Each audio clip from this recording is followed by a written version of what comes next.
akomodir. Baik, terima kasih. Masuk ke acara selanjutnya, yaitu ada sambutan dari pelaksana harian Ketua PPI UK 2021-2022, Mas Qodir, disilahkan.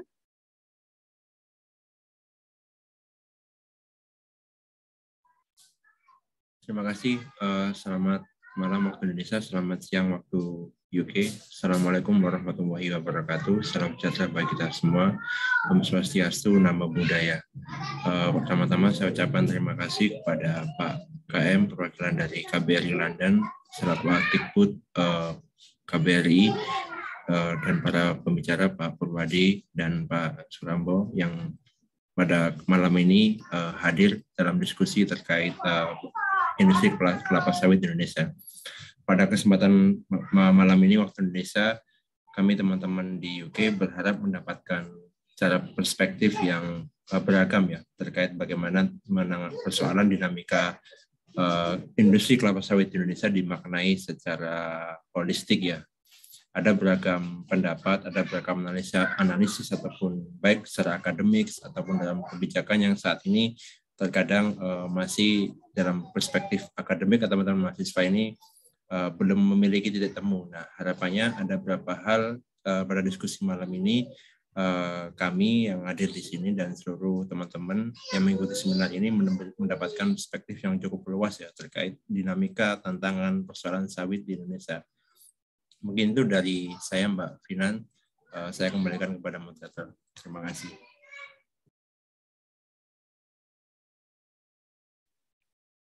Baik, terima kasih Mas Qodir atas sambutannya. Saya akan memperkenalkan moderator diskusi kita pada hari ini, yaitu Saudara Darus Mardana. Saudara Darus Mardana adalah mahasiswa PhD yang risetnya mengenai upcycling oil palm waste into sustainable materials di Imperial College London.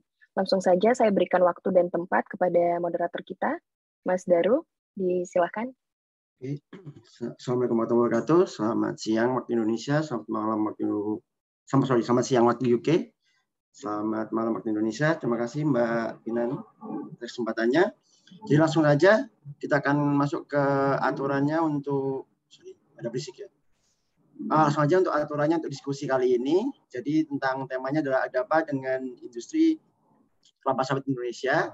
Kita akan memiliki dua pembicara di sini. Yang pertama adalah Dr. Purwadi, yang mana beliau merupakan Direktur Pusat Sains Kelapa Sawit Instiper Yogyakarta.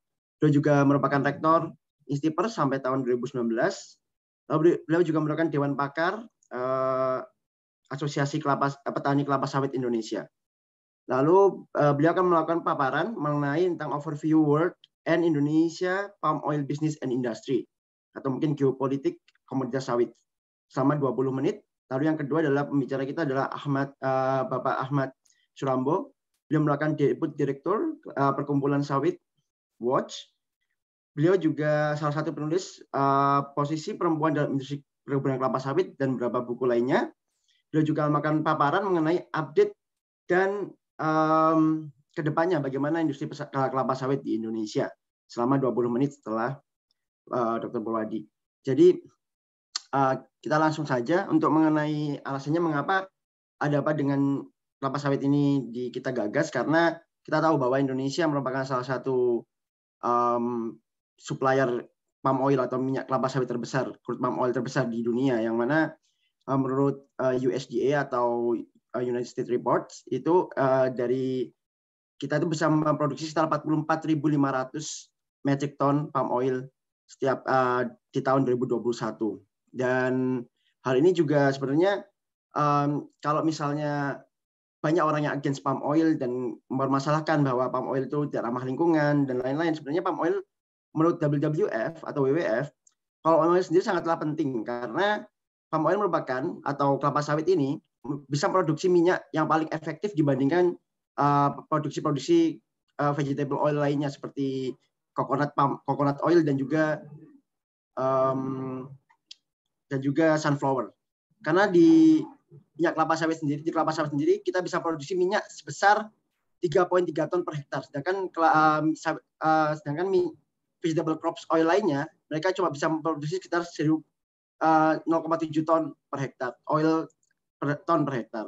Maka dari itu posisi minyak sawit itu sangat penting sekali karena kalau tergantikan oleh minyak lainnya, maka akan malah memakan banyak lahan dan sangat akan menyebabkan banyak sekali masalah lingkungan. Yang menjadi masalah adalah sebenarnya kebijakannya, karena di Indonesia sekarang ini contohnya adalah harga minyak sawit yang semakin turun karena adanya kemarin kebijakan untuk larangan ekspor dan juga masalah kelangkaan minyak goreng yang merupakan komoditas utama dari masyarakat Indonesia. Dan pertanyaannya adalah ada apa sebenarnya dengan industri sawit sekarang ini? Kok bisa menjadi seperti ini? Padahal kita merupakan supplier terbesar dan juga memiliki lahan terbesar juga di dunia.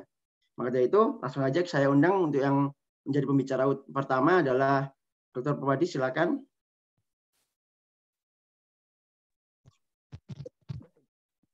Terima kasih teman-teman di UK. Selamat siang semuanya. Prof. Munadi, Asosiasi Kebudayaan di London, dan juga teman-teman semuanya.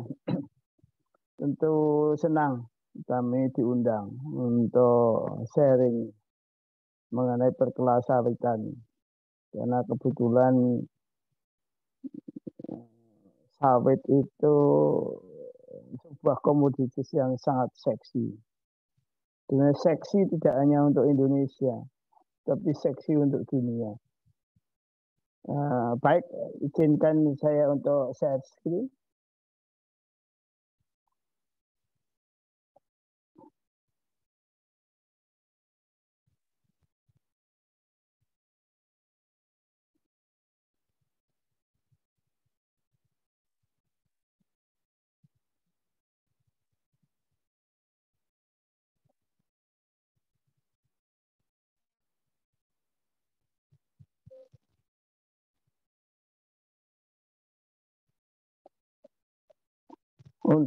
Untuk Mas moderator, nanti kalau saya terlalu lama tolong diingatkan. Baik Pak, saya akan beri nanti teks 5 menit sebelum selesai.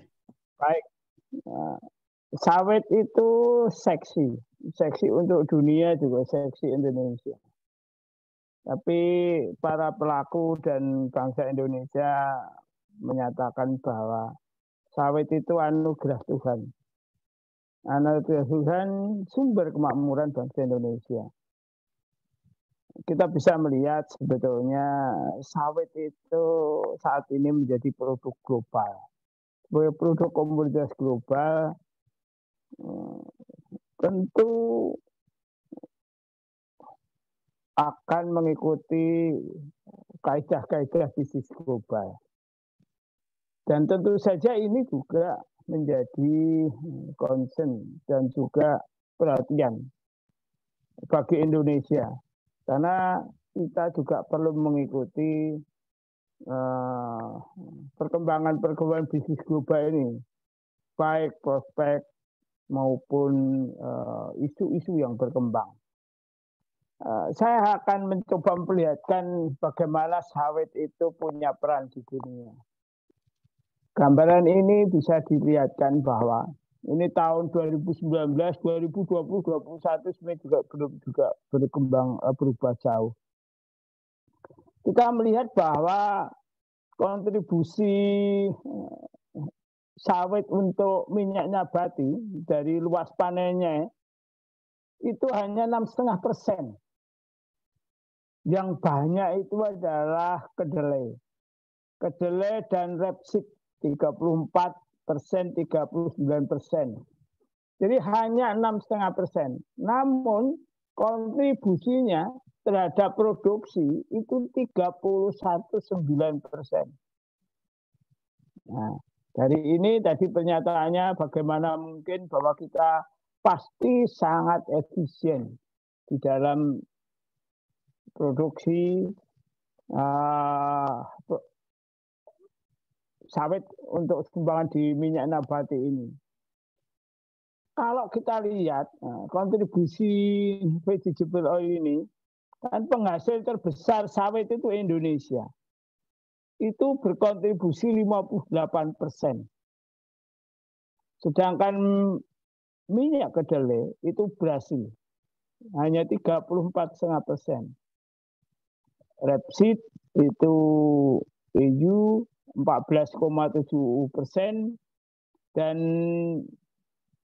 sunflower itu Ukraina 34%. Ya kalau sekarang ada perang Ukraina sama ini, saya kira itu menjadi hal yang menarik di gonjang-ganjingnya. Bagaimana dengan ekspor? Ternyata ekspor minyak nabati itu terbesar juga oleh sawit, sekitar 54%. Minyak bunga matahari yang tadi mengambil luas dan kontribusi yang besar sekali tadi, ternyata hanya 19,2%. Bagaimana dengan global konsumsinya? Konsumsi global sama. Minyak sawit 40,38%. Yang kedua baru minyak kedelai hanya 28%. Maka apa yang kita lihat hari ini dari data ini, itulah peran sawit untuk dunia. Jadi bukan untuk Indonesia saja, sawit untuk minyak nabati dunia. Nah, apa yang kita lihat nanti di sini misalnya prediksi forecast 2030. Kebutuhan minyak nabati di dunia akan terus meningkat. Kita bisa melihatnya, dan sawit akan tetap memiliki peran penting. Terkait dengan efisiensi tadi disampaikan bahwa untuk menghasilkan 1 ton minyak nabati itu sawit hanya butuh 0,23 hektar saja. Sedangkan rapeseed butuh 1,28 hektar. Kedelai butuh 1,79 hektar. Nah, minyak bunga matahari kira-kira 1. Ini bisa kita lihat bagaimana demikian efisiennya penggunaan lahan untuk bisa menghasilkan minyak nabati. Bisa 1/4, 1/5. Bahkan dalam konteks riset, kalau hari ini kita produktivitasnya taruhlah 3,5 ton per hektar atau 4. Di plot-plot riset sebenarnya sawit bisa menghasilkan 8 sampai 10 ton per hektar. Jadi kita bisa melihat ke depan sawit ini akan terus berkontribusi besar menjadi minyak nabati yang paling efisien dalam penggunaan lahan. Ini kita bisa melihat sekali lagi market share dari minyak nabati. Kita bisa lihat minyak sawit itu 34%. Disusul kedelai, rapeseed, dan lain sebagainya. Nah, dari segi tadi konsumsi, maka kita bisa melihat bahwa penelitian menunjukkan konsumsi minyak nabati, konsumsi lemak lah ini sebetulnya. Ini akan mulai mendatar itu kalau konsumsinya itu sudah mencapai 30 kilogram per kapita. Itu terjadi di Amerika Utara. Di Eropa memang lebih rendah 20. Tapi yang menarik, dari semua belahan dunia ini, ternyata konsumsi minyak nabatinya masih relatif kurang dari 20. Dan kalau kita ambil saja nanti mengikuti perilaku di Eropa, maka gap kebutuhan minyak nabati ini masih sangat-sangat tinggi. Kita bisa melihat yang ini merah-merah ini semuanya. Nah, bagaimana dengan kondisi geopolitik produksi konsumsi ini? Kita bisa melihat ini yang menarik bahwa beberapa yang surplus itu di Amerika Selatan, minyak kedelai. Kemudian beberapa negara Eropa. Tapi yang surplus paling besar dan luar biasa adalah di Asia Tenggara. Dan ini adalah utamanya adalah dari sawit ini. Kita bisa melihat dari sini bahwa memang Uni Eropa itu defisit, Afrika defisit, Asia Selatan defisit. Dan oleh karena itu kita bisa melihat pergerakan komoditi tentu saja dari yang surplus ke defisit. Maka apa, pertarungan perdagangan sawit pasti akan terjadi di wilayah-wilayah yang defisit ini. Dalam konteks penggunaan biodiesel, rupanya di beberapa negara telah mengarahkan pada perkembangan pemanfaatan biodiesel itu dari sawit dibandingkan dari minyak nabati lain. Trennya kira-kira ke sana. Nah, bagaimana dengan isu harga? Harga sawit tentu saja akan mengikuti pergerakan harga minyak nabati lainnya. Dan tentu saja ternyata dari analisis pasar jangka panjang juga mengikuti minyak mineral. Jadi pergerakan minyak mineral, minyak nabati lainnya mengkait satu sama lain dengan pergerakan. Nah, dalam konteks efisiensi ternyata sawit memang pergerakannya semakin hari masih semakin efisien. Kira-kira gambarannya gitu. Nah, terus pertanyaan besarnya adalah isu-isu terkait dengan lingkungan. Ini presentasi dari direkturnya Sirat di Indonesia. Ternyata isu deforestasi yang selama ini digaung-gaungkan di Indonesia itu sebenarnya sudah menurun dan sekarang trennya barangkali menurun dan berkurang. Kalau toh maaf saja memungkinkan masih ada spot-spot kaitannya dengan pengembangan perkebunan rakyat. Moratorium kebun sawit beberapa tahun yang lalu, walaupun saat ini sudah dibuka lagi, sebenarnya pengembangannya tidak sebesar itu. Nah, kita bisa melihat justru di tahun 2010 itu tinggi. Dan ini adalah era HPH, penggunaan penebangan hutan untuk industri kayu kalau kita bisa melihat. Artinya apa? Klaim bahwa sawit itu penyebab deforestasi dari data ini bisa ditunjukkan tidak seperti itu. Terus kemudian juga kaitannya dengan analisis studi-studi terkait dengan itu. Ternyata selama pengembangan sawit itu selama ini itu bukan dari hutan primer. Yang paling panjang adalah hutan-hutan belukar, semak belukar. Ya kalau barangkali ini semak belukar yang dulu hutan-hutan yang mungkin sebagian sudah mulai tidak memiliki fungsi hutan sebelumnya. Jadi sawit tidak mengambil lahan-lahan hutan. Kita bisa lihat semak belukar di sini 24%, kemudian tanah-tanah kosong kira-kira juga 24%, terus kemudian ya hutan-hutan sekunder yang beberapa waktu sebelumnya dimanfaatkan penebangan kayunya yang akhirnya tidak sukses melakukan penghutanan kembali. Nah, terus kemudian tentu saja konversi produksi lahan-lahan yang lain. Nah, ini kira-kira gambarannya. Sekali lagi, kenyataannya hanya 68% produksi bahwa sawit itu penyebab-penyebab tadi. Nah, sekali lagi ini kita bisa lihat kalau kita mau lihat bahwa pemanfaatan lahan dari deforestasi sebetulnya kita bisa lihat yang paling besar itu adalah untuk ternak. Kelapa sawit hanya 0,31%. Minyak yang lainnya 5,25% dan juga yang lainnya. Sekali lagi dalam konteks ini saya kira sawit menjadi komoditas yang paling efisien dan kalau dianggap sebagai penyebab deforestasi rasanya data ini tidak menyatakan itu. Bagaimana dengan perspektif di Indonesia? Komoditi sawit ini sangat-sangat menarik.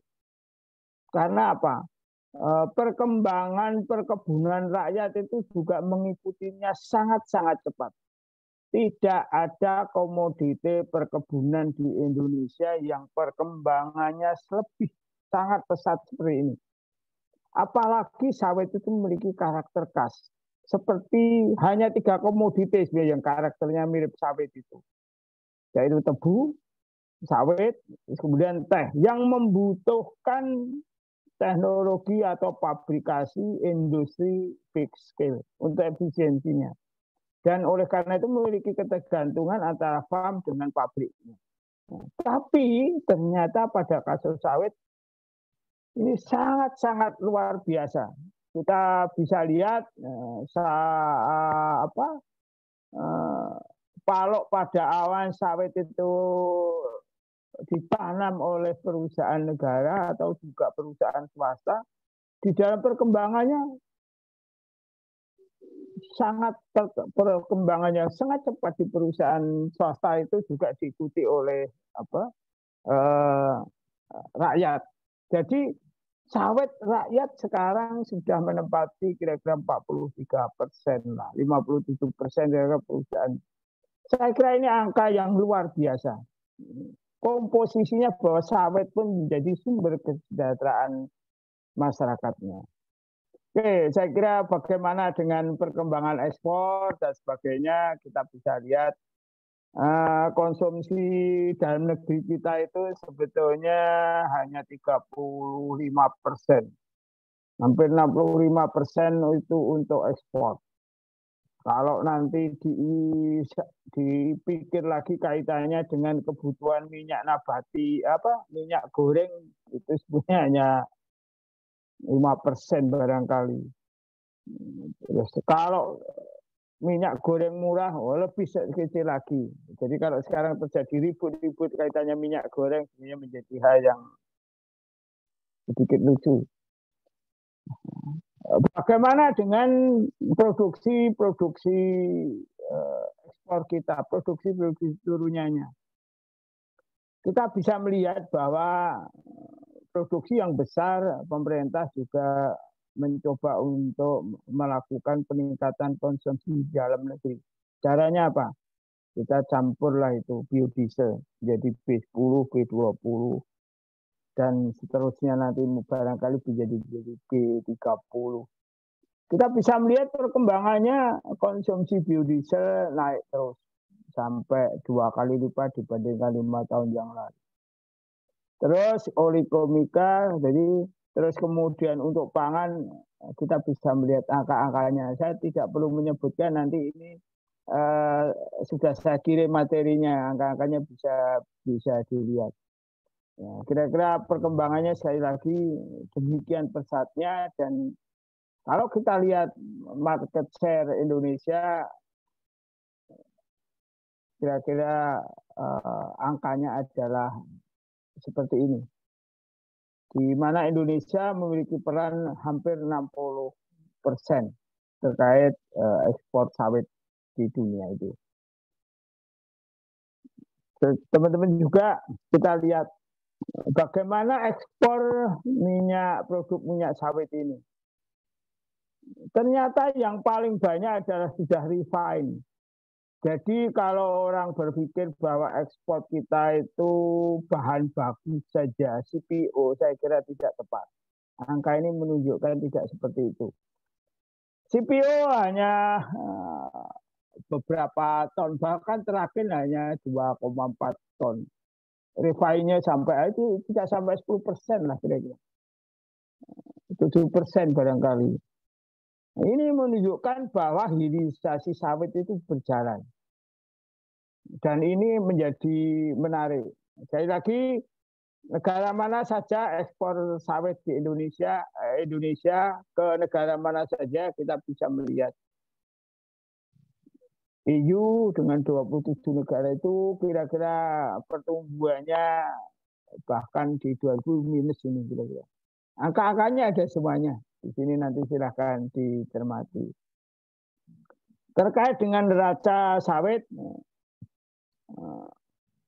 kita bisa melihat bahwa selalu terjadi surplus. Artinya ini neraca perdagangan, maksud saya Indonesia selalu surplus. Dan juga yang menarik terakhir-akhir itu ada di backup oleh minyak sawit. Minyak mineral bahkan maaf saja sudah negatif.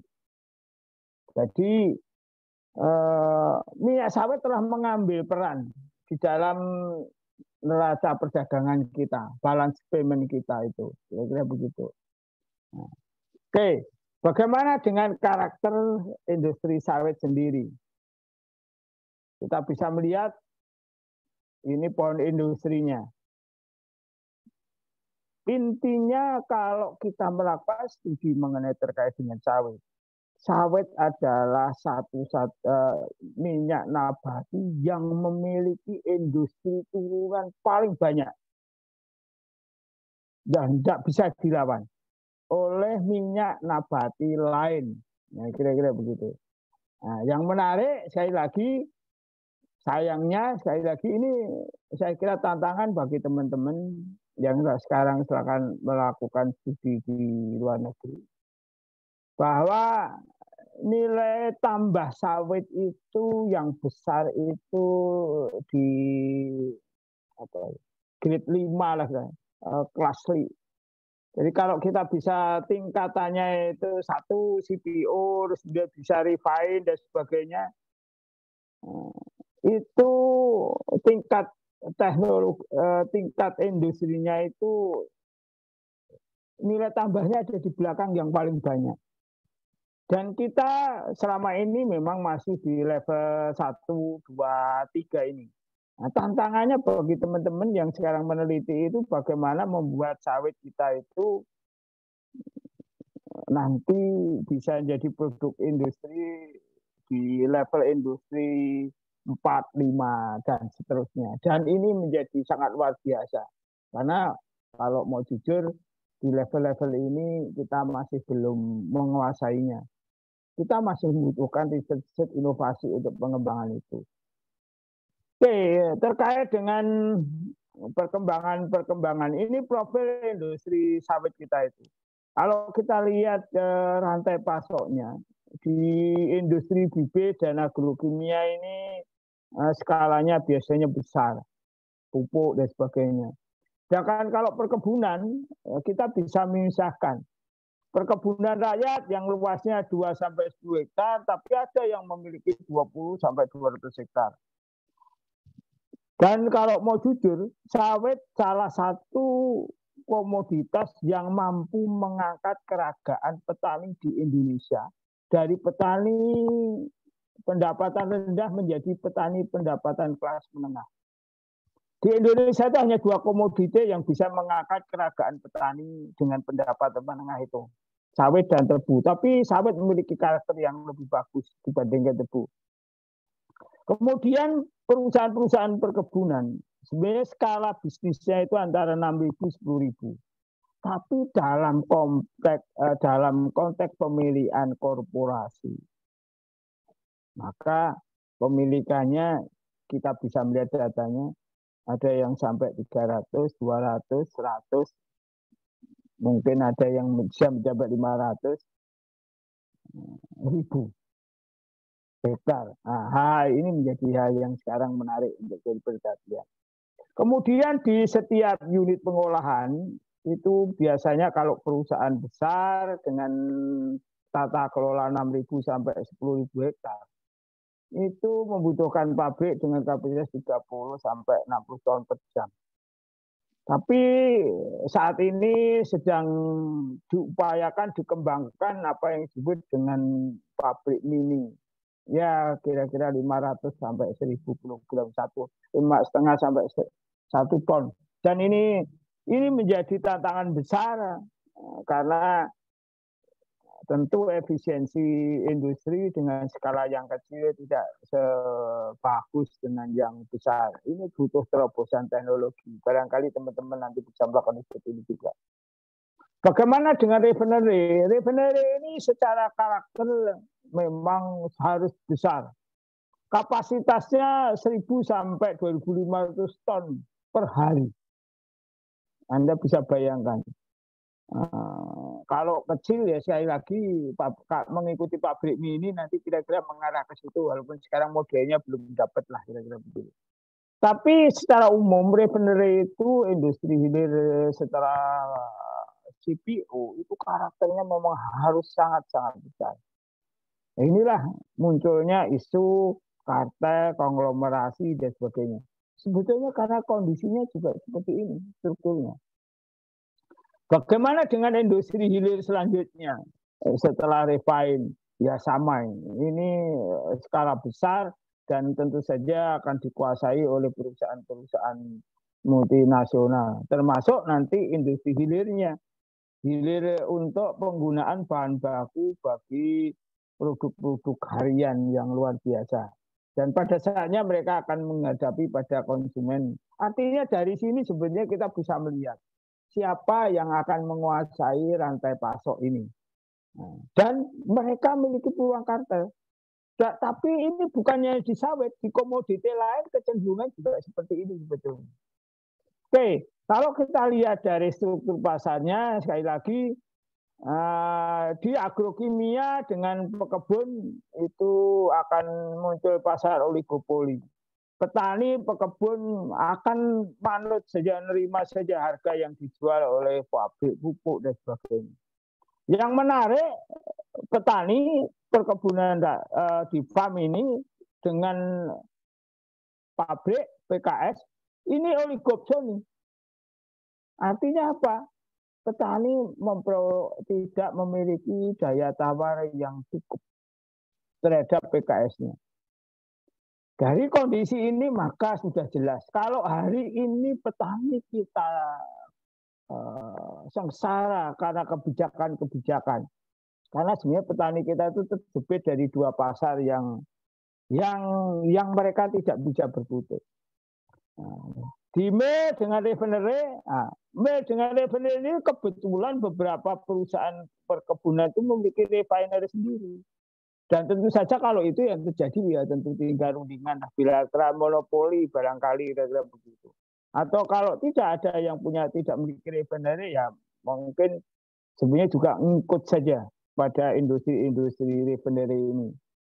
Nah, strukturnya kita bisa melihat hampir semuanya ini dan akan dikuasai. Sebenarnya struktur pasar minyak sawit itu ya hampir komoditas secara umum akan dikuasai di industri hilirnya lah kira-kira ditarik.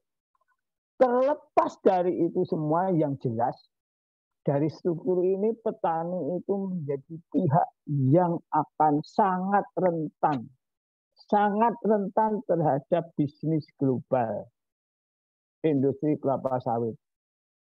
Walaupun saat ini petani rentan dan menjadi korban dari sebuah policy pemerintah yang barangkali tidak populer dan hari ini belum terlihat penyelesaiannya dan menjadi blunder. Barangkali itu bisa habis. Oke, baik.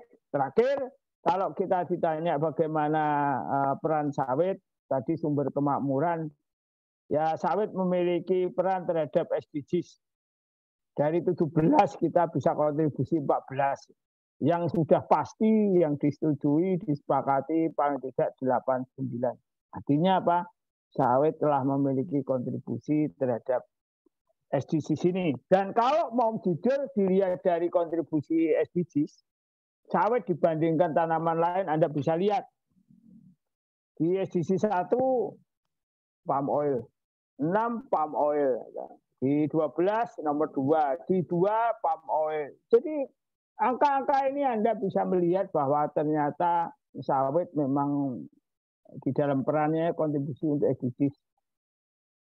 Penutup, saya kira ini nanti silakan dibaca saja bahwa sawit itu adalah anugerah Tuhan.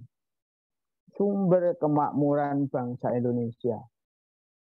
Dan dari struktur industri, pasar, sebenarnya Indonesia punya peluang. Peluang menjadi pemimpin pengatur perdagangan minyak nabati ini. Tentu pada saatnya kalau kita menguasai. Dalam konteks sustainability, sebetulnya kita sedang proses di sana. Semuanya berlanjut ke sana. Cuma di dalam proses ini butuh waktu.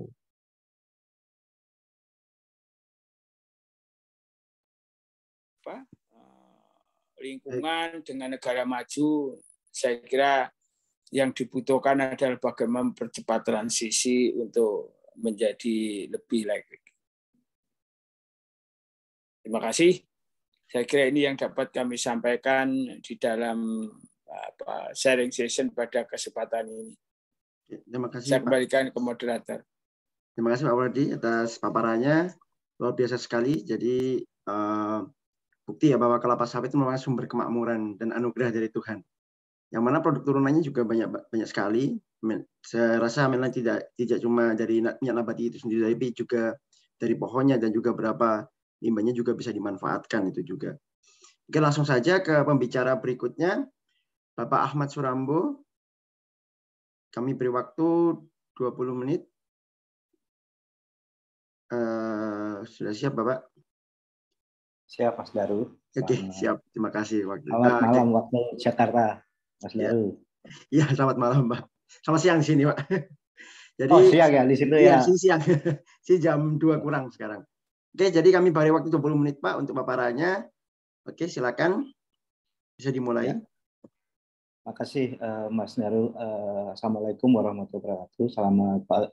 Selamat malam waktu Jakarta ya. Selamat siang waktu Inggris ya, Bapak Ibu semua, kawan-kawan semuanya. Terima kasih atas undangannya. Saya juga mengucapkan selamat juga ke Pak Purwadi ya. Beliau ini termasuk orang tua kami lah di industri sawit ini. Bapak Ibu kawan-kawan semuanya, saya akan coba bercerita juga dari perspektif lain ya. Mungkin tadi Pak Purwadi banyak cerita dari sisi ekonomi dan beberapa hal berkenaan dengan katakanlah industri sawit ya. Apakah slide saya bisa dilihat dengan bagus, Mas Daru? Terlihat, Mas Daru? Oh, sudah ya? Sudah terlihat, Mas Daru? Sudah, Pak. Sudah. Ya, Bapak Ibu kawan-kawan semuanya, izinkan saya akan cerita soal katakanlah industri sawit ya, dari persepsi sawit wood. Bapak Ibu Ibu sekalian, kawan-kawan semuanya. Nah, ini pasti sudah terlihat lah, kita sudah tahu kalau orang Indonesia berkenaan dengan industri hilir tadi yang sudah diceritakan oleh Pak Purwadi ya, beberapa hal berkenaan dengan katakanlah hasil-hasil dari produk turunan hilir ya, sekarang lagi hingar-bingar berkenaan dengan minyak goreng ya, minyak goreng sangat mahal, terus tapi TBS di tingkatan petani jadi sangat murah banget, itu juga satu problem tersendiri. Mungkin nanti kita bisa bedah pelan-pelan lah.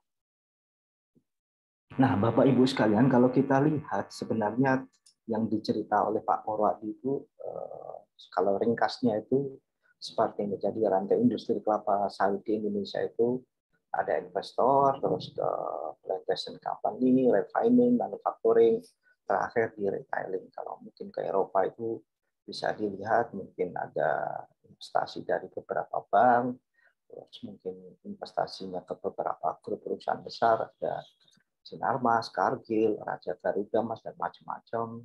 Nanti ada refining, ada manufacturing, terakhir di Eropa juga ada retailer, ada Tesco, Sainsbury, dan macam-macam lah begitu.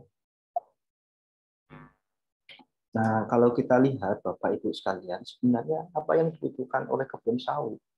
Sebenarnya kalau kami lihat itu ada lahan sawit itu tadi cerita oleh Pak Purwadi, minimal sekitar 4.000 hektar sampai 6.000 itu untuk pabrik CPO yang tingkatannya 30 ton TBS per hektar per tahun. Butuh juga tenaga kerja, buruh ya, butuh juga tadi finansial. Nah, terakhir itu jaminan keamanan. Tanpa ada jaminan keamanan ya sawit juga tidak bisa berproduksi. Nah, kondisi terkini di perkebunan sawit, kita kita lihat kalau hitungan di sawit itu perkebunan sawit sekitar 22,6 juta hektar. Ini sangat luas sekali, mungkin negara Inggris nggak seluas ini lah. Nah, kalau hitungan pemerintah, kalau di tutupan sawit itu sekitar 16,3 juta. Jadi hitungan sawit buat ini menghitungnya dari katakanlah izin-izin yang dikeluarkan oleh pemerintah daerah di masing-masing di wilayah Indonesia ya. Nah, kalau kita lihat jumlah tenaga kerja juga sangat besar sekali, sekitar 16,5 juta hektar. Itu sekitar ada 4,2 juta itu tenaga kerja langsung, sekitar 12 juta itu tenaga kerja tidak langsung. Sayangnya Bapak Ibu sekalian, dalam kasus-kasus tertentu isu-isu buruh itu banyak dilupakan. Jadi kalau kita lihat banyak sekali isunya lebih banyak ke isu-isu petani. Nah, Bapak Ibu sekalian, kita juga bisa lihat dari catatan sawit di tahun 2020, kita itu mencatat ada sekitar 1061 kasus konflik sosial yang di perkebunan sawit di Indonesia. Jadi kalau Bapak Ibu sekalian ada yang wilayah asalnya ada perkebunan sawit, itu terbiasa itu baca koran, ada konflik lahan, ada orang mencuri ditangkap polisi, isu-isunya. Jadi sangat mewarnai kalau kita lihat di isu-isu peran-peran lokal di wilayah di mana kebun sawit hadir ya. Nah, tapi di sebalik itu juga tadi dicerita juga berkenaan dengan ekonominya juga kita lihat ada sekitar katakanlah 22,537 triliun ya ekspornya mencapai sekian. Nah, Bapak Ibu sekalian, COVID tahun 2020 ya itu juga banyak mempengaruhi juga bagi sektor sawit ya, khususnya berkenaan dengan petani sawit, buruh sawit, masyarakat adat. Dan terakhir ada pengesahan Undang-Undang Nomor 11 tahun 2020 tentang Undang-Undang Cipta Kerja, di mana ada bagian khusus berkenaan dengan perbaikan tata kelola, di mana sawit kalau mengembangkan di hutan gitu, itu bisa dikenakan katakanlah hanya dikenakan sanksi administrasi begitu kalau dia bisa ngurus perizinannya begitu. Nah, sebenarnya di tahun 2020 juga pasca disahkan beberapa kelompok melakukan judicial review berkenaan dengan Undang-Undang Cipta Kerja, sehingga dalam 2 tahun ini Undang-Undang Cipta Kerja itu dinyatakan inkonstitusional bersyarat. Artinya dalam 2 tahun ini kalau tidak ada perbaikan akan dinyatakan inkonstitusional permanen begitu. Nah, kalau kita lihat di industri sawit itu sebenarnya tadi yang cerita dari Pak Purwadi ya. Asalnya dari hutan, nanti ada peran-peran, ada HTI, ada HPH, macam-macam, akhirnya ujungnya itu jadi kebun sawit. Ketika menjadi hutan, itu kita bisa temukan ada beberapa masyarakat adat. Ketika sudah menjadi kebun sawit, itu ada lahir kelas baru berupa kelas buruh dan petani sawit. Ya, hadir juga perusahaan perkebunan.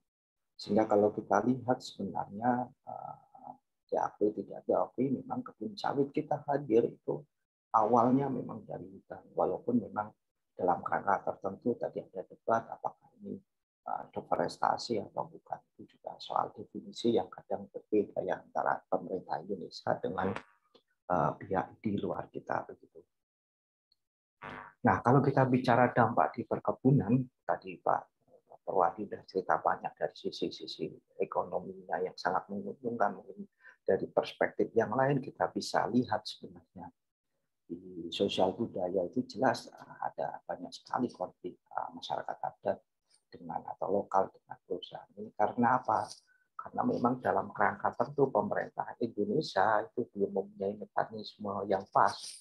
Sebelum ada JR di Mahkamah Konstitusi di tahun kalau tidak salah 2007 atau 2008 itu. Nah, sebelum itu ya hanya dinyatakan di konstitusi, tapi di operasional tidak terlihat dengan sangat baik begitu. Sehingga ketika hutan itu dalam posisi penunjukan itu sudah dinyatakan milik salah negara. Nah, ini juga memberikan konflik di masyarakat adat. Begitu juga di buruh diperlakukan tidak layak.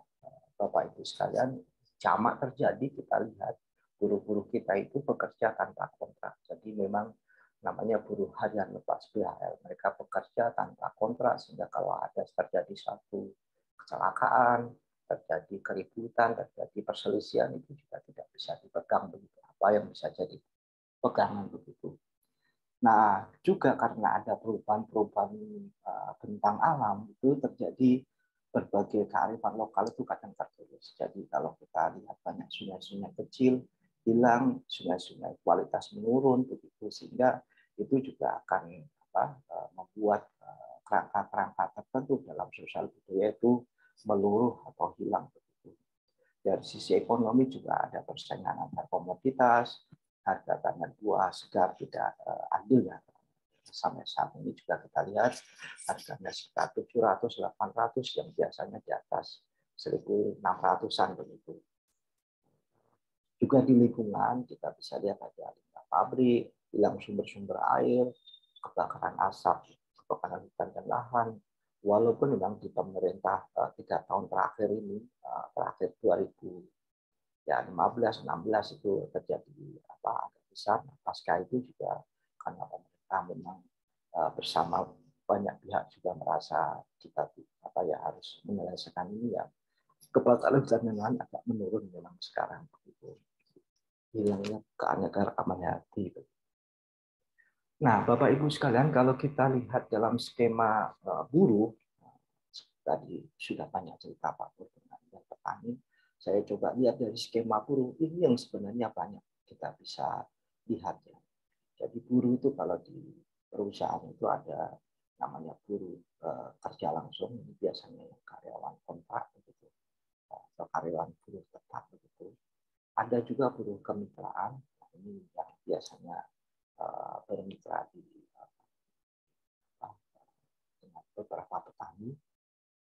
Dan berikutnya itu melalui pihak ketiga, itu biasanya yang disebutnya association. Nah, BHL ini buruh harian lepas ini biasanya mereka katakanlah mempunyai target yang kadang sangat tinggi, sehingga harus melibatkan keluarganya supaya untuk mencapai target. Sehingga inilah yang kadang bahasa kalau di perkebunan dibilang kernet-kernet ini. Nah, sebenarnya di sini di BHL adalah buruh tanpa kontrak, tanpa dokumen. Nah, di pembantunya BHL ini pun sama saja. Dibilangnya, kalau kita bilang buruh hantu lah, karena memang tidak terdaftar dimanapun begitu. Nah, ini kalau di perempuan juga ya biasa kita bisa lihat seperti ini.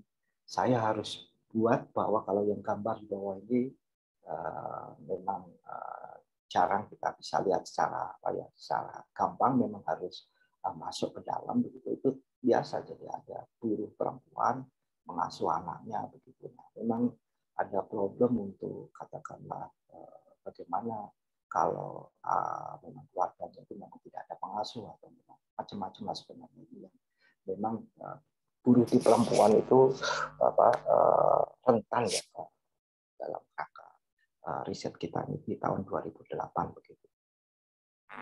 Nah, Bapak Ibu sekalian, kalau kita lihat ekspansi sawit gila-gilaan itu terjadi pasca reformasi. Jadi kalau di zaman Pak Harto kita masih kenal ada namanya PIR ya, perusahaan inti rakyat.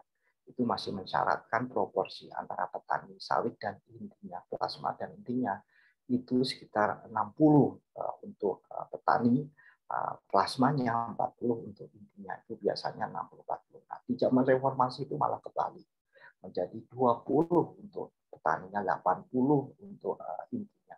Saya tidak tahu sampai saat ini saya belum mendapatkan satu katakanlah riset yang betul kenapa sih proporsinya seperti itu. Kalau ada polisi brief petani saya senang sekali, tapi memang ini Permentan yang mengawali ini Permentan nomor 26 tahun 2007. Jadi di masa tahun 2007 ini terjadi. Ini adalah posisi Kalimantan Tengah pasca euforia HPH. Jadi kalau kita lihat di tahun 2003 itu sekitar 2,8 hektar. Ini kotak-kotak ini adalah konsesi sawit ya. Ini di 2006 sudah mulai agak merata, dari mulai agak merata. Ini di 2007 sekitar 3,1 begitu.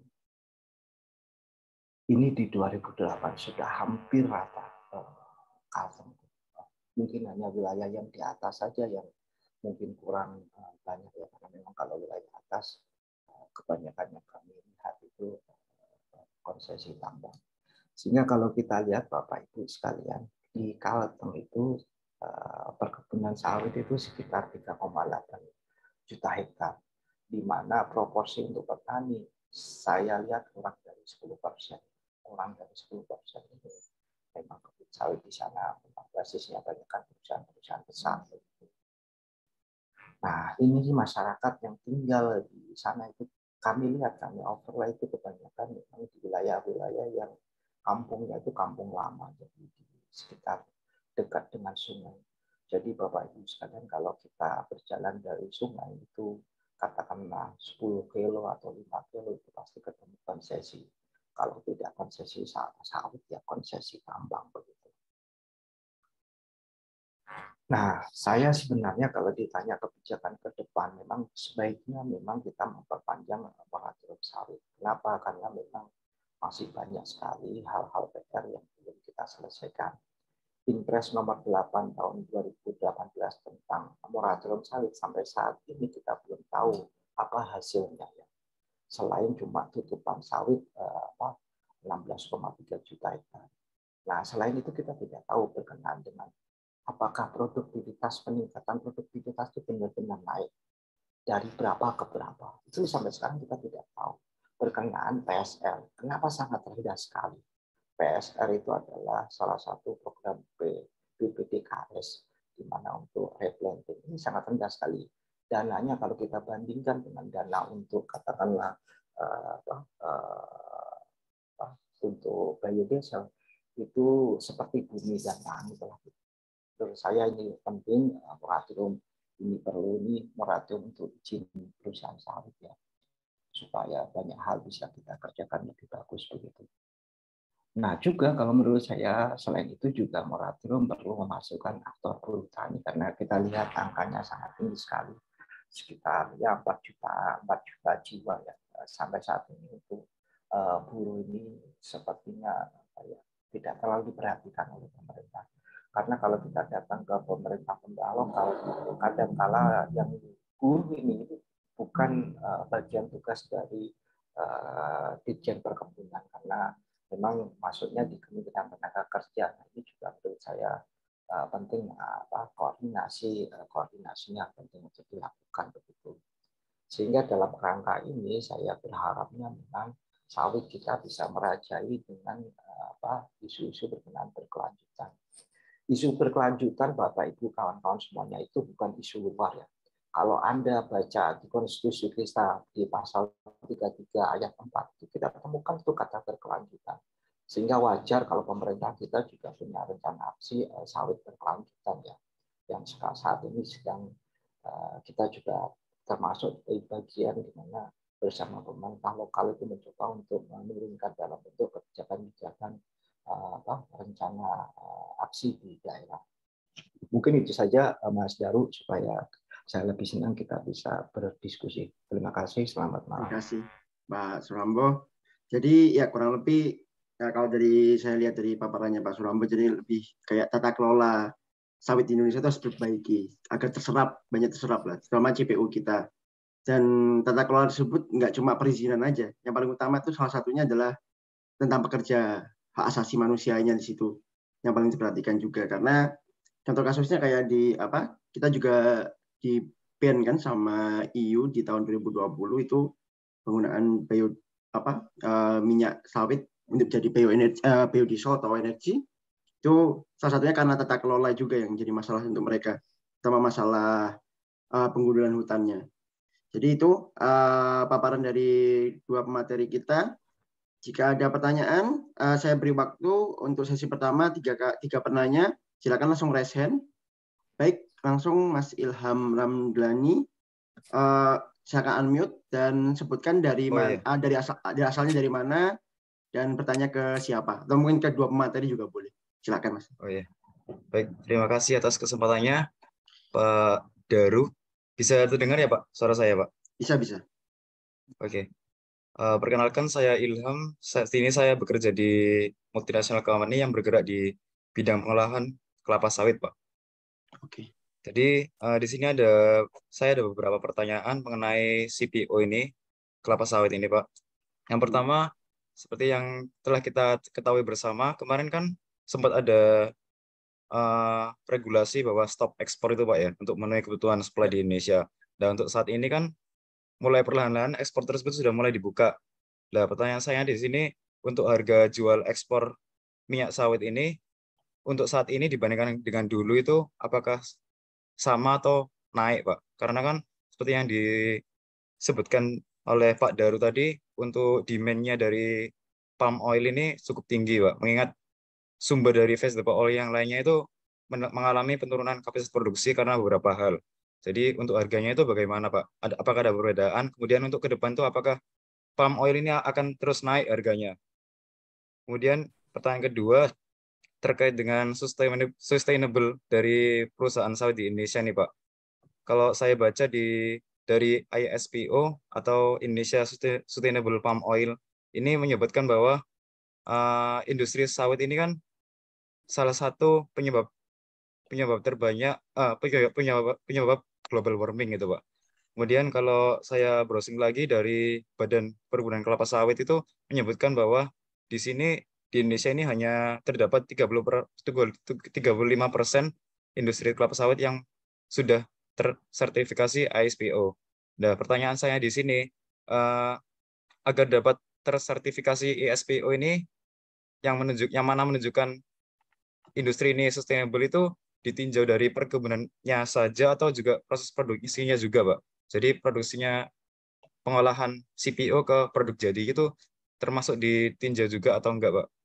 Kemudian yang terakhir mau tanya ke ini sih, Pak Surambo, terkait dengan perusahaan yang beroperasi di Indonesia ini.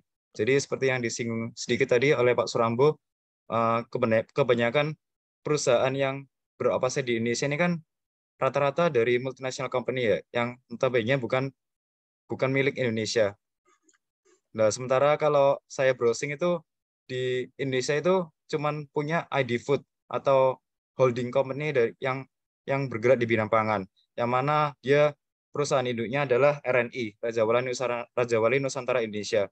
Nah, yang saya ingin tanyakan di sini, Pak, kira-kira obstacle-nya atau hambatan yang dialami oleh Indonesia ini untuk membentuk pabrik kelapa sawit ini apa saja ya, Pak ya? Kenapa kok di sini banyak multinational company saja gitu untuk pengolahan sawitnya? Padahal kan sawit punya posisi besar di Indonesia. Mungkin sekian, Pak, pertanyaan saya. Atas pertanyaan saya ucapkan terima kasih. Terima kasih, Mas Ilham. Jadi untuk pertanyaan pertama, untuk kedua pemateri ya, jadi ya. Iya, betul, Pak. Oke. Jadi pertanyaan pertama kurang lebih ya tentang CPO kan sempat di stop. Jadi apakah harganya sekarang udah mulai normal? Kalau normal kapan normal? Kalau belum normal kapan normalnya lah, seperti itu. Lalu tren palm oil di kedepannya bagaimana harganya juga. Lalu masalah sustainability untuk industri untuk kelapa sawit kan kadang-kadang menjadi penyebab global warming, ya kan? Iya. Terus betul, Pak. masalah sertifikasi terutama. Apakah sertifikasi cuma dilihat dari perkebunannya masalah atau mungkin dari cradle to grave, maksudnya adalah dari hulu ke hilirnya hulu ke hilirnya juga jadi masalah. Bagaimana cara mendapatkan sertifikasinya itu kan? Yang ketiga adalah masalah Indonesia yang belum memiliki kayak pabrik kelapa sawit itu sendiri karena kebanyakan pabriknya adalah multinasional. Itu. Atau mungkin antara swadaya dan juga multinasional, lebih tepatnya seperti itu sih. Betul. Ya, Pak Surambo. Oke, nanti saya hold dulu pertanyaannya. Untuk penanya kedua silakan. Apa ada penanya kedua? Izin saya. Kalau ada penanya kedua, mungkin ada pertanyaan dari chat karena mungkin nggak bisa memakai mic-nya. Ini ada di chat dari dari Mas Rifki. Mas Rafi Fauzan. Oke, pertanyaannya dari Mas Rafi Fauzan mengenai kebijakan penghentian ekspor di bulan April sampai dengan Mei itu ya. Kebijakan DMO hanya sebuah panic policy karena desakan yang dilakukan oleh masyarakat, karena mungkin bisa dilihat lebih dalam, mungkin bisa jadi masalah sebenarnya bukan pada ekspor, ini pada posisi distribusi yang mungkin lebih bermasalah. Dan sebenarnya pun masalah terjadi pun menurut saya masih belum ditemukan hingga saat ini. Oh, jadi lebih ketanggapan ya. Mungkin nanti bisa ditanggapi. Pertanyaan berikutnya langsung dari Mbak Fariska. Silakan unmute. Perkenalkan dulu, terus penanya ke siapa? Ya, baik. Terima kasih banyak Mas Daru. Ya, Assalamualaikum warahmatullahi wabarakatuh. Terima kasih banyak para narasumber. Perkenalkan Bapak, mohon izin nama saya Fariska Utami, mahasiswa Master of Laws di University of Leeds. Jadi tadi saya izin Pak, cukup menarik Pak tadi penyampaian dari Pak Rambo terkait dengan tata kelola dari perburuhan. Sebenarnya kalau saya mungkin karena latar belakang saya adalah pendidikan hukum, saya lebih tergelitik lagi ke tata kelola perusahaan sawit itu sendiri, Pak. Baik itu multinasional maupun national companies. Dalam tata kelola perusahaan ini kan ada yang namanya CSR, Pak. Tanggung jawab sosial lingkungan. Nah, apakah, Pak, menurut Bapak, tanggung jawab sosial lingkungan multinational companies ini sudah ada efek terbaiknya nggak sih buat petani? Itu yang pertama. Lalu yang kedua, untuk pemulihan lahan. Karena sebagaimana kita tahu, sebenarnya nggak sedikit perusahaan-perusahaan sawit yang ternyata meninggalkan lahan begitu aja. Padahal sawitnya nggak salah, tapi perusahaannya yang salah seperti itu, Pak. Itu yang pertama. Lalu yang kedua mungkin buat narasumber yang pertama, terkait banyaknya beberapa bad actors di industri perusahaan sawit. Ini kan yang selalu dikenakan ini kan para bad actors yang ada di lapangan, bukan bad actors pengendali pemilik manfaat atau beneficial owner dari suatu company-nya, bukan tanda kutip, bukan pengendali terakhir dari suatu company-nya. Nah, pertanyaan saya adalah di lapangan nih Pak, mengapa sih Pak para pelaku lapangan ini sebegitu aktifnya untuk melakukan peninggalan lahan begitu saja tanpa adanya pemulihan lebih baik lagi, pemulihan lahan kembali normal. Padahal ini kan situasi kan sudah bertahun-tahun Pak. Sudah dari 2016 kalau nggak salah kita ada kebakaran lahan karena sawit di Riau, di Malaysia juga ada, dan ini sampai sekarang terus terjadi Pak.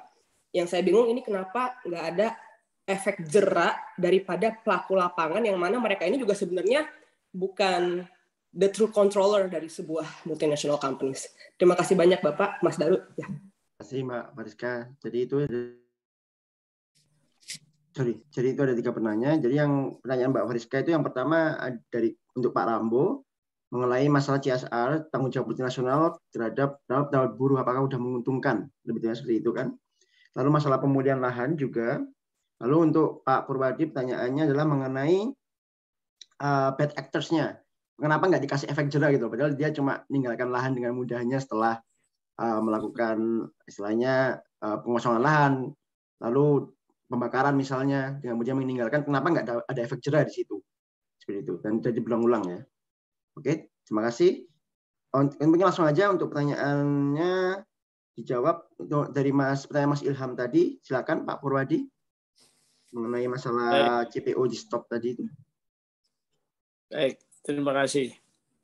Jadi yang pertama mengenai prospek sawit untuk minyak nabati dunia. Di dalam kesimpulan saya, itu saya sampaikan, kita itu telah memberikan makan dunia untuk minyak nabati dengan harga minyak nabati paling murah. Jadi kita itu berkontribusi untuk memberikan share for nation untuk minyak nabati. Terus kemudian juga kita share for renewable energy, kira-kira begitu.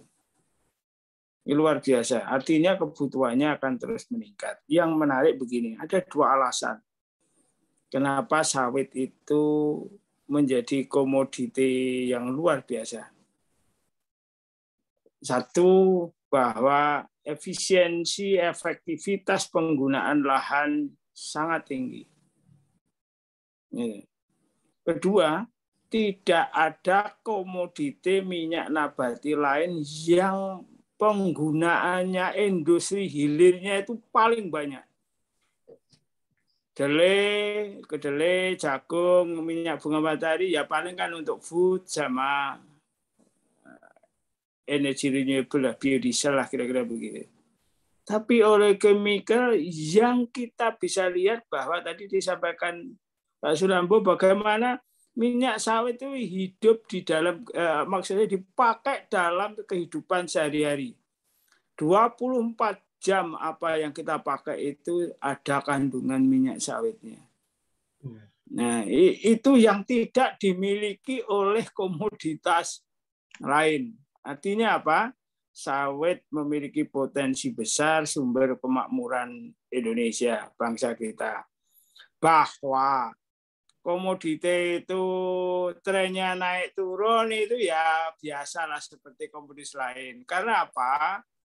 Dengan culture yang tadi saya sampaikan, itu kan sebenarnya dikuasai, pasar itu kan dikuasai oleh perusahaan multinasional yang membeli raw material dari industri sawit itu untuk kebutuhan produk sehari-hari. Itu kan hanya dikuasai oleh beberapa perusahaan multinasional saja.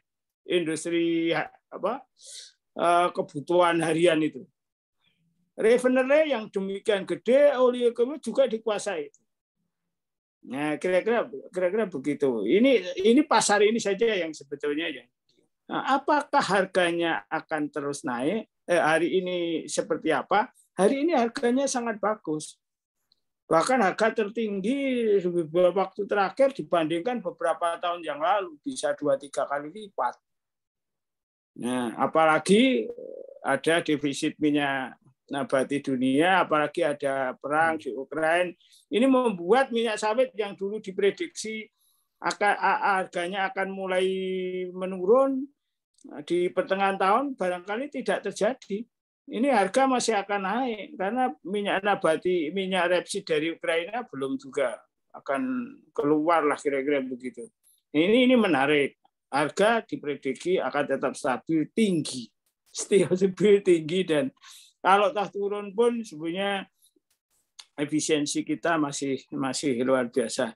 Nah, bagaimana dengan kondisi hari ini di tanah air? Jadi begini. Harga sawit yang terus menaik itu membuat bahan bakunya CPO untuk minyak goreng itu kan jadi tinggi karena harga minyak dunianya tinggi. Artinya raw material untuk minyak goreng juga tinggi di tanah air. Maka yang terjadi apa? Minyak gorengnya harganya naik. Pemerintah merasa ini repot lah nanti atas alasan membantu masyarakat kita yang belum memiliki pendapatan yang tinggi, terus kemudian barangkali juga mengendalikan inflasi, memunculkan kebijakan-kebijakan yang pada awalnya menurut saya itu sederhana. Karena kalau urusannya mau membantu yang tidak mampu ya gampang. Didata saja orang yang tidak mampu itu dikasih subsidi atau apa untuk bisa membeli minyak goreng lebih murah. Dan itu hanya ngurusi kira-kira 2% dari produksi kita. 2-3% bagi kita. Tapi pemerintah saya tidak tahu ada dasar apa malah membuat kebijakan blunder.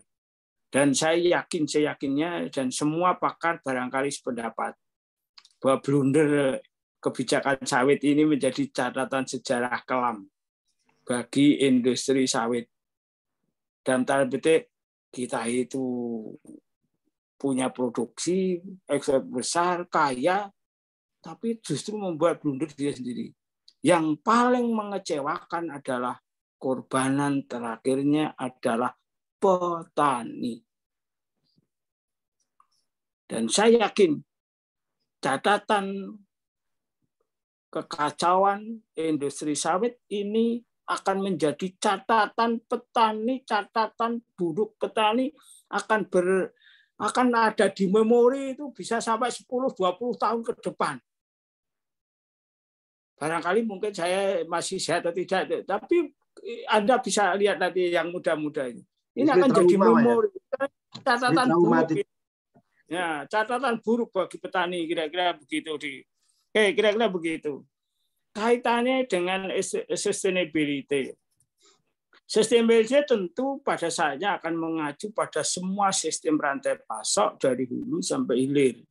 Tapi kita baru memulai dari hulu dulu. Harapannya hulu dapat, baru ke hilir dan sebagainya. Dan ini sudah mulai itu. Nah, kalau kaitannya dengan percepatan, sekali lagi tadi saya sampaikan, barangkali kita memang membutuhkan waktu transisi. Kan tidak bisa mudah, apalagi petani. Petani kita mengerjakan ya sesuai dengan cara petani. Dan ISPO mengukurnya dengan cara-cara seperti industri. Menurut saya tidak begitu. Karena cara budidaya petani akan berbeda dengan cara budidaya industri. Karena ukurannya mestinya berbeda.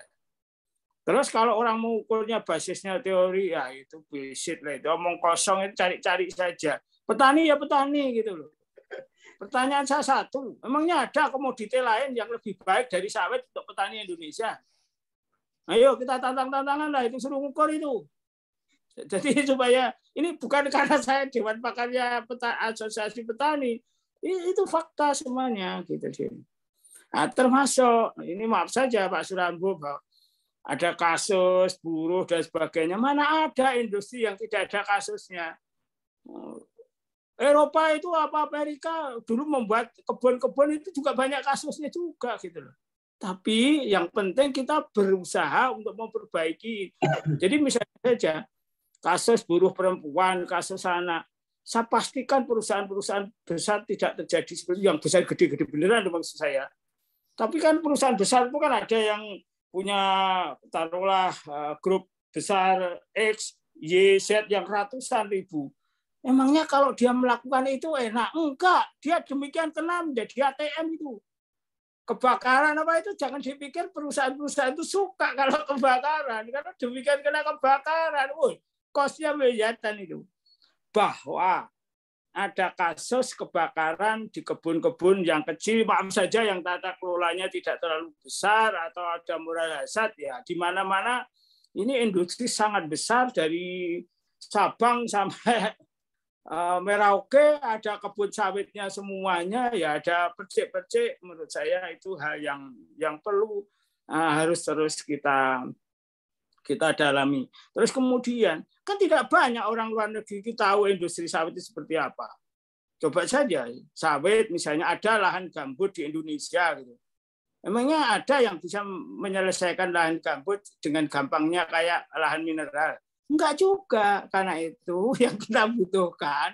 Itu ayolah kita samakanlah cara berpikir. Kalau belum lihat, ayo datang. Kita terbuka saja. Ini gambarannya, kaitannya dengan sustainability dan sebagainya itu tadi. Nah, kaitannya dengan kenapa PKS, downstream dan sebagainya ini industrinya sangat besar ya, karena skala industri di kaca di sawit memang begitu. Kayak downstream yang kami sampaikan tadi, kalau Anda buat downstream, itu yang efisien kira-kira ya 1.000 sampai 2.500 ton. Anda bisa bayangkan sehari loh itu. Kalau sehari duitnya berapa itu kecil-kecil kan tidak dapat juga. Sudah begitu, dia harus berhadapan dengan perusahaan multinasional yang kira-kira ya uangnya tidak seri semua gitu, kira-kira gitu. Nah, gambarannya kok rasanya secara umum begitu dianukan. Ya, Pak. Kaitannya dengan bad actor dan sebagainya ya sebetulnya kalau urusan tadi ada, menurut saya informasi harus dijelaskan. Ada yang punya kebun ditinggalkan, tidak ada. Eman-eman sekarang aja lahannya sudah terbatas. Yang ditinggalkan dulu itu loh, misalnya HPH segala itu barangkali tidak dikembalikan jadi hutan. Tapi kalau perkebunan sawit nggak ada, orang sekarang rebutan lahan kalau boleh gitu, kira-kira begitu. Jadi yang harus dipahami juga oleh teman-teman semuanya, era kelimpahan sumber daya alam, tahan dan sebagainya, tenaga kerja murah itu sudah selesai di Indonesia untuk bisnis komoditi itu. Sekarang harga lahan mahal, harga tenaga kerja juga. Sekarang mau eksploitasi buruh. Lah sekarang aja kesulitan buruh kok mau mengeksploitasi buruh.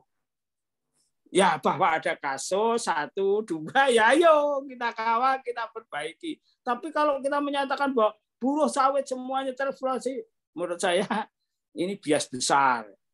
Bias besar. Artinya apa? Enggak. Sekarang Anda saya tantang ke Indonesia. Lihat, cari pemanen sulitnya minta ampun hari ini. Sawit kita sedang ingin mentransformasi menuju penggunaan alat mesin pertanian, mekanisasi, robotik. Kita sudah akan ke sana. Jadi yang seperti ini nanti, bahwa sekali lagi kita tidak boleh kecolongan. Karena itu kasus-kasus harus kita selesaikan. Tapi yang namanya kasus, industri dimanapun, apapun, oleh negara apapun, kasus akan terjadi. Tapi kalau kasus itu pada pembiaran, baru menurut saya kita salah. Barangkali begitu. Pak. Sementara kalau masih ada yang belum kejawab, nanti kita jawab. Terima kasih. Oke, berikutnya Pak Ahmad Surambo, silakan ditanggapi untuk pertanyaannya. Ya, makasih Mas Daru. Ada beberapa hal yang memang saya respon ya. Pertama itu berkenaan dengan perkembangan teknologi. Ini sudah hampir 1 abad lebih. Teknologi untuk hilir itu petani belum bisa kuasai. Saya berharapnya itu ke depan ada koperasi-koperasi kita berkembang sehingga bisa menjadi satu holding yang besar. Nah, ini menurut saya penting. Nah, saya juga kecewa di perubahan Permentan terakhir, koperasi untuk mendapat bagian 30% itu hilang. Nah, menurut saya itu kesedihan kita bersama itu. Jadi perubahan untuk konsesi supaya perusahaan besar memberikan katakanlah 30% ke koperasi petani itu hilang. Dan menurut saya ini yang harus dikembalikan lagi. Nah, pertanyaan berikutnya juga soal kebijakan kita yang hanya memberikan 20% bagi petani walaupun dengan model katakanlah kewajiban minimal 20%. Nah, menurut saya perlu dibalikin seperti zaman BIR.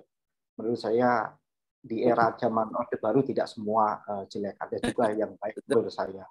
Nah, itu menurut saya penguasaan yang untuk petani menjadi penting ya.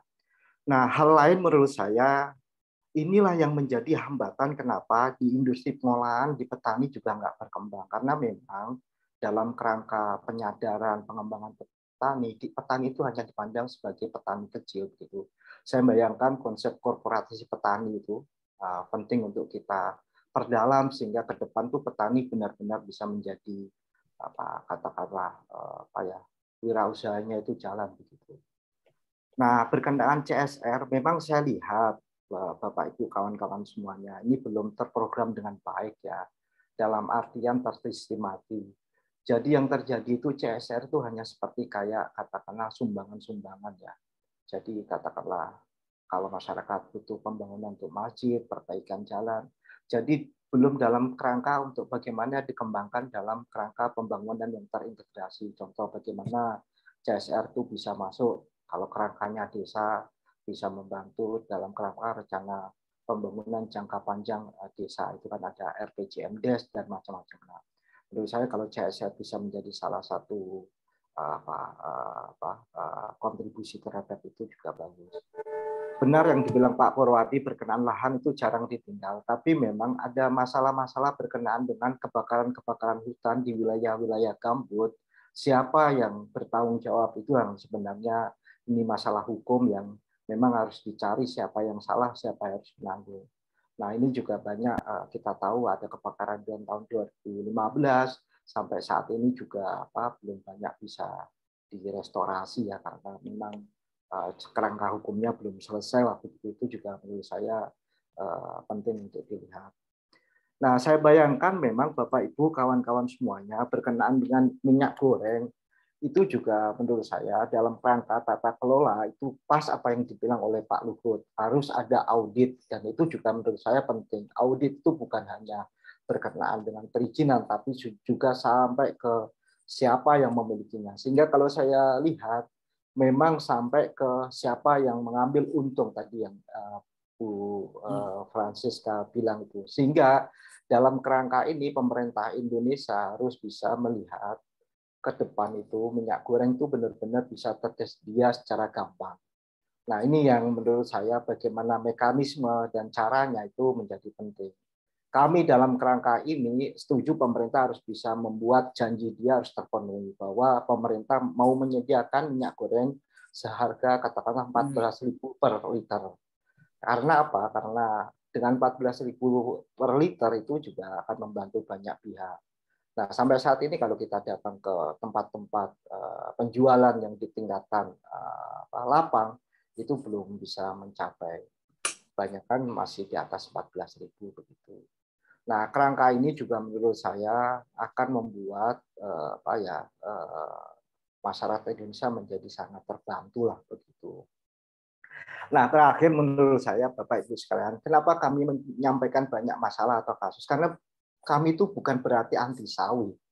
Kami itu pengen sawit itu merajai di dunia. Jadi kami ini bukan melihatnya saat ini sawit kita itu kayak raja limbung. Jadi luas, tapi siapa yang menentukan harga CPO? Bukan Indonesia kok. Yang menentukan harga CPO dunia itu di Malaysia, kalau enggak di Belanda. Walaupun kita paling luas. Nah, menurut saya ini koreksi bagi kita semua bahwa kita harus tetap harus berbenah, bukan katakanlah ya ini bagian dari kritik kita, kritik positif karena kita faktanya memang begitu, sehingga ke depan harus lebih baik begitu. Jangan sampai cerita komoditi itu seperti zaman dulu kita hanya menjadi seperti kayak korban lah. Dulu ingat kita zaman VOC, kita memproduksi pala, kita memproduksi lada, segala macam. Tapi kita bukan ini. Dan sistem itu kan yang diwarisi sampai sekarang. Sistem besar, kebun besar. Saya bayangkan itu ke depan, komposisi katakanlah penguasaan lahan itu bukan di kebun besar, tapi usaha-usaha rakyat. Wilayah-wilayah yang berkenaan dengan lahan itu biar rakyat lah yang menguasai. Nah, kalau wilayah hilir, bolehlah berbagi. Karena dengan usaha rakyat menguasai lahan, konflik lahan itu akan turun. Karena ekspansi penguasaan besar itu tidak ada begitu. Nah, saya bayangin dimulainya dari mana? Perubahan komposisi. Tadi mekanisme 20-80 itu harus diubah. Kalau boleh itu diubah 80-20. Tapi kalaupun enggak ya seperti zaman Pak Harto lah. Walaupun kadang kita ketir ngomongnya zaman Pak Harto, tapi zaman Pak Harto kebun sawit itu komposisinya sudah benar. 60 maksimal ya 60 petani, 40 inti atau kebun besar. Kok sekarang menjadi 20-80. Ini menurut saya satu hal yang perlu diperbaiki atau dikoreksi ke depan. Itu Mas Daru, makasih. Terima kasih Pak Surambo. Jadi tadi jawabannya mungkin saya agak highlight yang masalah perusahaan multinasional tadi. Maksudnya apa benar sih maksudnya perusahaan-perusahaan yang paling banyak dimiliki di Indonesia, yang bermain di Indonesia sebenarnya perusahaan multinasional bukan perusahaan lokal untuk masalah kelapa sawit. Bagaimana Pak Purwadi? Oke, ya enggak, maksud saya begini, kita akan punya rantai pasok. Jadi CPO, TBS dihasilkan petani sama kebun, perusahaan perkebunan kan gitu. Nah, terus kemudian masuk pabrik CPO, ini masih di dalam satu kebun yang korporasi, tapi di refinery dengan skala yang efisien yang besar tadi. Tentu ini dimiliki oleh perusahaan-perusahaan Indonesia semua itu sebenarnya. Ya beberapa yang sebagian memang sahamnya dari Singapura macam-macam lah itu. Yang namanya industri berubah sekarang kan tidak bisa kita budaya. Tapi di industri hilir selanjutnya, termasuk industri yang menggunakan bahan baku setelah di-refine tadi, refine palm oil itu tadi, atau oleh chemical ini yang memproduksi itu tadi, seperti Pepsodent, lipstick, itu kan semua perusahaan-perusahaan multinasional yang sangat-sangat besar, kira-kira gitu. Nah, disitulah sebetulnya jangan dipikir teman-teman di Indonesia itu bisa mengatur harga sederhana itu, karena di sininya itu gede itu juga. Itu faktanya, kulturnya seperti itu. Tapi ya sekarang kita memang perlu melakukan itu tata kelola. Tapi saya selalu optimis. Ya yang penting kita kuat dulu. Di dalam negeri kuat dulu lah. Kalau di dalam negeri kuat dulu saya kira menjadi luar biasa. Apalagi ya tadi maaf saja, saya membayangkan terus terang begini, ini kan tekanan terhadap perusahaan-perusahaan besar itu meningkat ini, terkait dengan kondisi sosial dan sebagainya, lingkungan. Nanti kita harus berkembang di rakyatnya. Saya tidak setuju kalau ada upaya menghentikan pertumbuhan luas area sawit di Indonesia oleh desakan apalagi teman-teman dari negara Uni Eropa atau apapun. Enggak.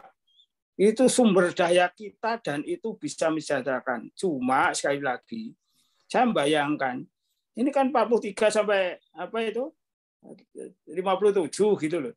Sudahlah, petani biar berkembang terus, bisa membangun kesejahteraannya. Syukur-syukur paling tidak ya nanti bisa kalau bisa mencapai 50-50 saja sudah luar biasa. Setelah 50-50, pemerintah tinggal keluarkan satu kebijakan saja kok. Semua perusahaan perkebunan besar harus membina perkebunan rakyat yang 50% itu. Selesai itu keputusan sebetulnya. Enggak usah pening-pening itu. Pemerintah kan punya kemampuan untuk itu. Tapi sekali lagi memang tidak mudah karena apa? Kita memang tetap harus berusaha semaksimal meminterkan petani kita. Apa? Hasil akhirnya adalah bagaimana petani nanti membangun kelembagaan yang baik.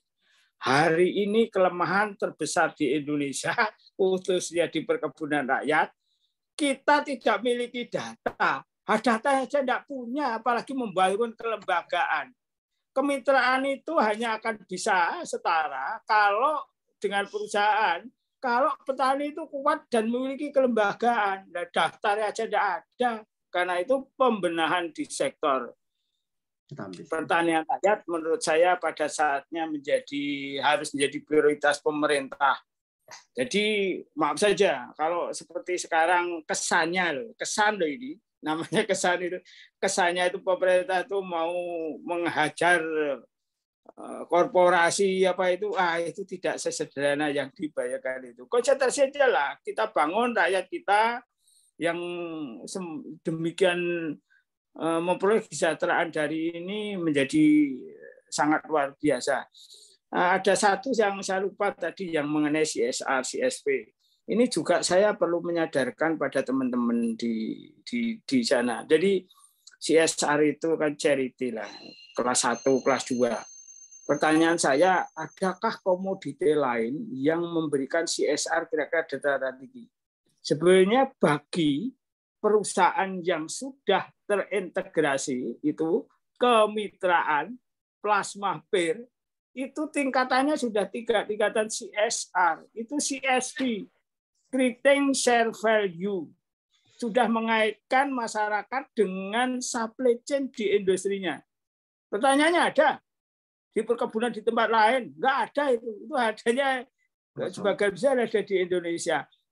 Namun, yang saya tadi Pak Sarambo, kita tetap memang harus mengkritisi di beberapa kasus. Ternyata walaupun itu kemitraan, tapi praktek kartelnya dijalankan lah itu yang nggak benar. Tapi kalau kemitraan itu jalan, itu tidak bicara CSR. Kita sudah bicara CSR derajat tertinggi, yaitu CSV, Creating Share Value. Kenapa? Masyarakat sekitar sudah terintegrasi di dalam membangun value bisnis rantai pasok itu. Dan itu menurut saya harusnya, tapi sekali lagi,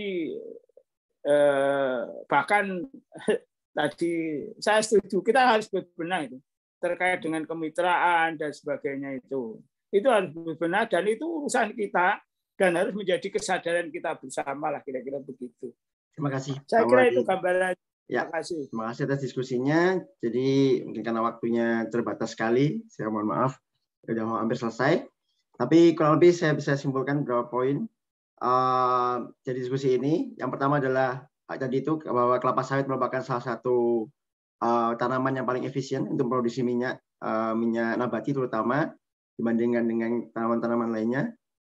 Lalu yang berikutnya adalah yang perlu diperbaiki di Indonesia sebenarnya bukan masalah kelapa sawitnya itu sendiri, tapi yang paling utama adalah masalah audit, terutama tata kelolanya. Sama audit kita itu masih belum, terutama menyambung pernyataan Pak Luhut yang dulu bahwa harus dilakukan audit di perusahaan kelapa sawit. Pertama, auditnya nggak cuma untuk perizinan saja, cuma untuk dari mana untuk keuntungannya untuk siapa saja.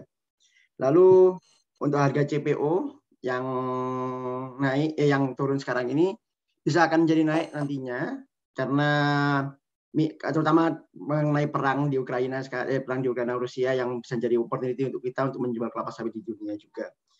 Lalu itu aja mungkin beberapa, dan mungkin ada untuk penutup sebelum kita tutup untuk diskusi kali ini dari Pak Ahmad Surambo, silakan.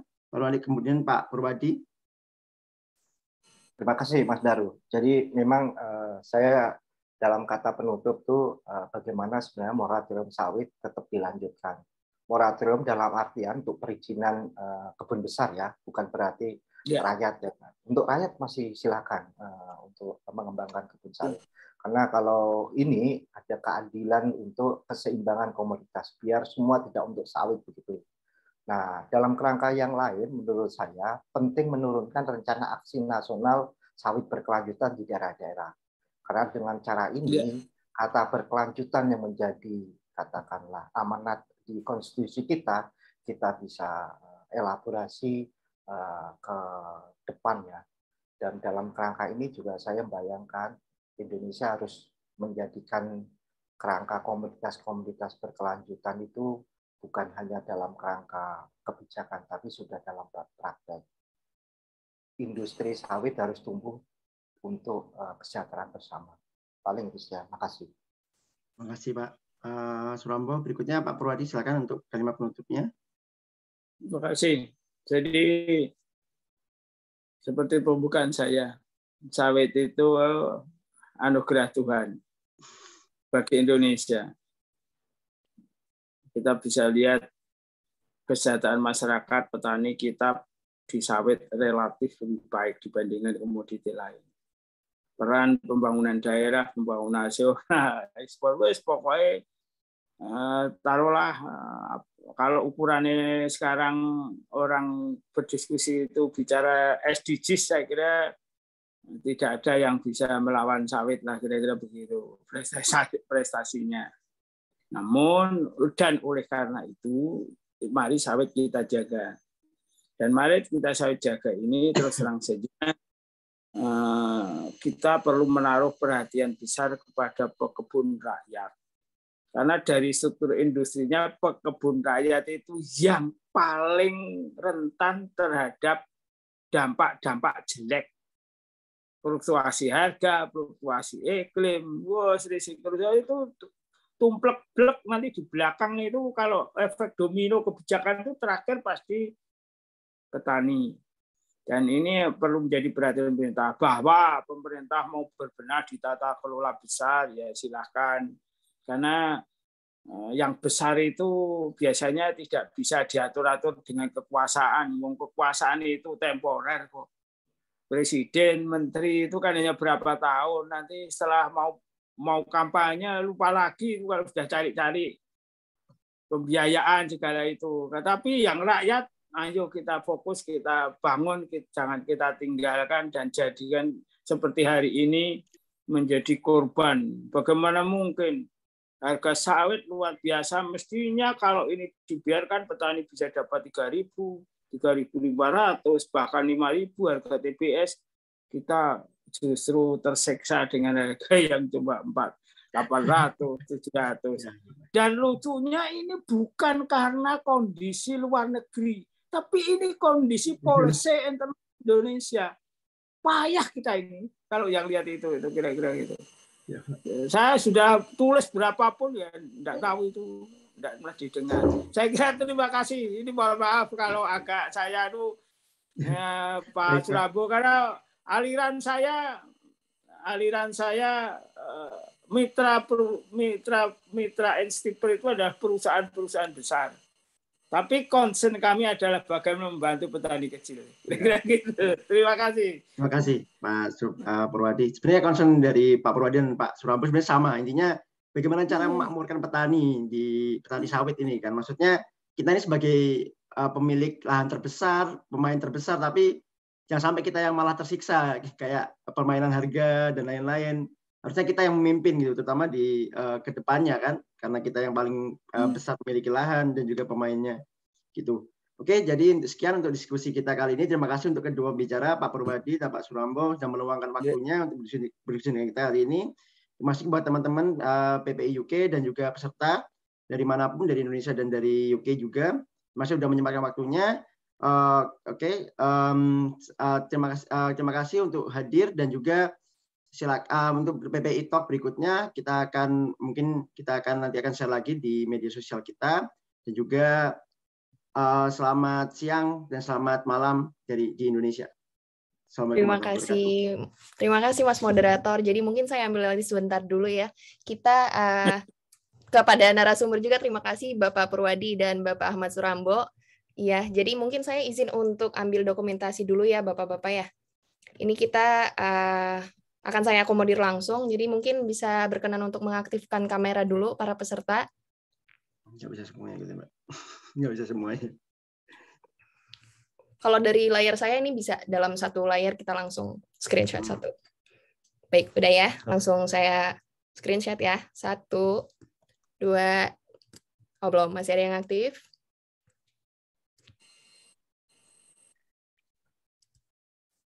Oke, wah Mas Ilham, kiss Mas. 1, 2, 3. Oke, sekali lagi mungkin ya. Biar kayaknya tadi Mas Fajri masih gerak-gerak. Satu kali lagi ya. 1, 2, 3. Baik, terima kasih.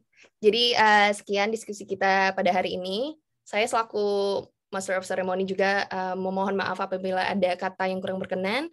Sampai jumpa di acara PPI berikutnya. PPI United Kingdom maksud saya. Terima kasih. Wabillahi taufiq wal hidayah. Wassalamualaikum warahmatullahi wabarakatuh. Bapak, terima kasih ya Pak. Pak Purwadi, Pak Surambo. Terima kasih Pak. Sehat-sehat selalu Pak. Terima kasih.